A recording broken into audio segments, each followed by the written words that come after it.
ମାଛ ଭଜା ମାଛ ଝୋଳ ତ ବହୁତ ଥର ବନେଇ ଖାଇଥିବେ। ଯେବେ ଦେଖିବେ ମାଛ ଭଜା ମାଛ ଝୋଳ ଖାଇ ଯେବେ ବୋର୍ ହେଇଯିବେ ନା, ମୋର ଏ ରେସିପିଟି ଘରେ ନିଶ୍ଚୟ ଟ୍ରାଏ କରିବେ। ବହୁତ ହି ଟେଷ୍ଟି ରହିବ, ତା'ର ଫ୍ଲେଭର ବି ବହୁତ ବଢ଼ିଆ ରହିବ। ତ ଚାଲନ୍ତୁ ଏବେ ଆମେ ପ୍ରସ୍ତୁତ କରିବା ଢାବା ଷ୍ଟାଇଲ୍ ମାଛ ଭଜା ବା ପତ୍ରପୋଡ଼ା ମାଛ ଭଜା। ପ୍ରଥମେ କିଛି ଆମେ ମାଛ ନେବା, ମାଛକୁ ଭଲସେ କ୍ଲିନ୍ କରି ଏଠି ଧୋଇଦେବା। ଧୋଇକି ସାଇଡ଼୍ରେ ରଖିଦେବା। ତା'ର ସ୍ପେଶାଲ୍ ମସଲାରେ ଆମେ ନେବା ଜିରା, ସୋରିଷ, ପୁଣି ସେଥିରେ ଅଳ୍ପ ଟିକେ ରସୁଣକୁ ଅଳ୍ପ ଟିକେ ପାଣି ଦେଇକି ଗୋଟେ ମିକ୍ସର ଆମେ ଗ୍ରାଇଣ୍ଡିଙ୍ଗ କରି ଗୋଟେ फाइन पेस्ट प्रस्तुत करदे।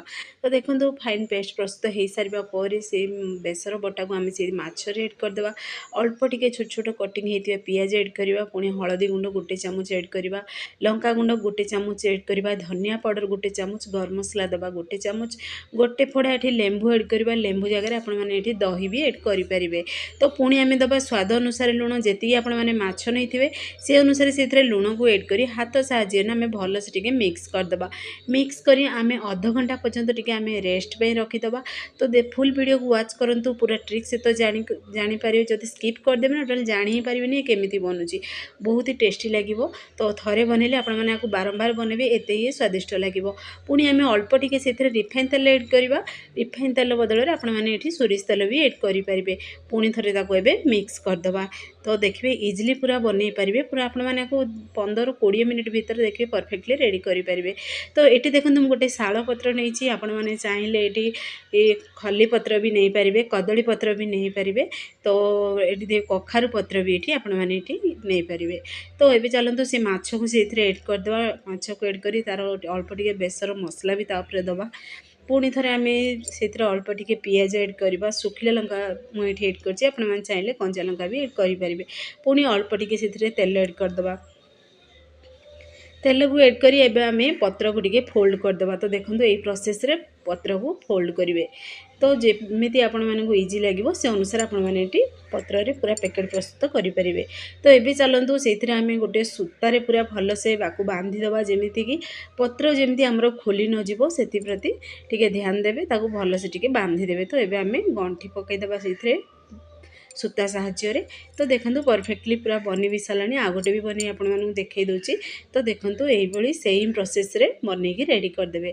तो देखिए यार फ्लेवर बहुत बढ़िया पूरा आसीबो। आपण माने तो बहुत थर माछर आइटम बनी खाइथिबे, किंतु एई आइटम टी घरे निश्चय घरे ट्राई करंतु। देखिए समस्ते पसंद करेंगे। घर को जदि कहीं आसी तो आपण माने आपको गेस्ट आछन जदि बनईकी देबे तो से प्रशंसा न करी रहि परिने, एते स्वादिष्ट लागिवो।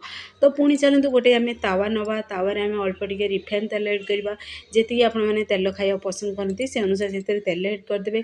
तेल को टे गरम हवा देवा पूरा हाई फ्लेम रे। आम से पत्र को जो माछ गोड़े रखी से एड करदे। आम ढक्कन को पूरा बंद करदे। पूरा 4 ରୁ 5 मिनट पर्यंत टिके मीडियम टू हाई फ्लेम रे आपको गोटे साइड टिके पत्र को पोड़ा को दबा। से भीतर देखिए माछ भी से पूरा फ्राए हो। तो पुणी थे उल्टे दबा। चलते देखो बहुत बढ़िया पूरा पोड़ी भी गलानी, कलर भी आसीगला। तो ये पुणी थे आम ढक्कन को बंद करदे, पुणी थे बाहर करवा। तो देखो परफेक्टली आमर पत्रपोड़ा माछ भजा रेडी भी हो सारानी। तो देखिए यही माछ भजा को ना आपण मैंने गरम गरम खाइबे, बहुत टेस्टी लगिवो। तो जिते बेले भी खाइबे आपको बनईकी फटाफट खाइबे, तो बहुत यूनिक रहिबो। तो फाइनाली आमर प्रस्तुत हो सारा माछ पत्रपोड़ा रेसिपीटी। तो ये चलतु आम खोलिबा, तार सूता को बाहर करदे। तो ये कैंची साहाय्य टिके आम कटिंग करदे। तो सूता बाहर पड़ो, ऑटोमेटिकली सूता बाहरी पड़ो, जेहेतु पोड़ी भी जाइए ना। तो सूता भी पड़ी जाइए से, तो बाहरी पड़ो। तो देखो केते पूरा गरम अच्छी, केते बढ़िया तार स्मेल भी आसुची। तो ये कोयलार भी फ्लेवर पाइबे आपण मैंने, जेहेतु पत्र गुड़ा पोड़ी जाइए, बहुत बढ़िया तार फ्लेवर आसुची। तो आपण मैंने घरे आपको निश्चय ट्राई करूँ, केमती लगिला मत निश्चय जनइबे। तो जदि आपण मानक ये वीडियोटी पसंद आसथिबो ताहले सांग मानकु शेयर करंतु, लाइक करंतु। चैनल रे जदि नुआ अछंती ताहले चैनल को मोर सब्सक्राइब कर देंतु, बेल आइकन को क्लिक कर देंतु, जहाँ फल मोर सब वीडियो नोटिफिकेशन प्रथमे पहुँचो। मुझे इजी वीडियो नहीं आसबि, आपण मैंने देखिए घरे निश्चय ट्राई करंतु। फेसबुक पेज देखुछन, फेसबुक पेज मोर